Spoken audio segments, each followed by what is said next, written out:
ಇತ್ತೀಚೆಗೆ ಬೆಂಗಳೂರಿನ ವಿದ್ಯಾರಣ್ಯಪುರದಲ್ಲಿ ನಡೆದಿದ್ದ ಅಧಿಕ ಬಡ್ಡಿ ಹಾಗೂ ಚೀಟಿ ಹಣ ಮೋಸ ಮಾಡಿದ್ದರ ಬಗ್ಗೆ ನ್ಯೂಸ್ 42 ಕನ್ನಡ ಚಾನೆಲ್ ಕೆಲವು ದಿನಗಳ ಹಿಂದಷ್ಟೇ ಸುದ್ದಿ ಪ್ರಸಾರ ಮಾಡಿತ್ತು.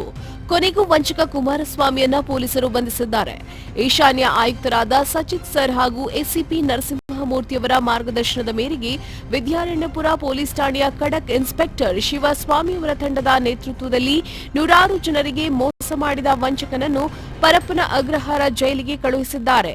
ಇನ್ನು ಯಾರಿಗಾದರೂ ಮೋಸ ಆಗಿದ್ದಲ್ಲಿ ಸೂಕ್ತ ದಾಖಲೆಗಳೊಂದಿಗೆ ಠಾಣೆಯಲ್ಲಿ ಕಂಪ್ಲೇಂಟ್ ಕೊಡತಕ್ಕದ್ದು.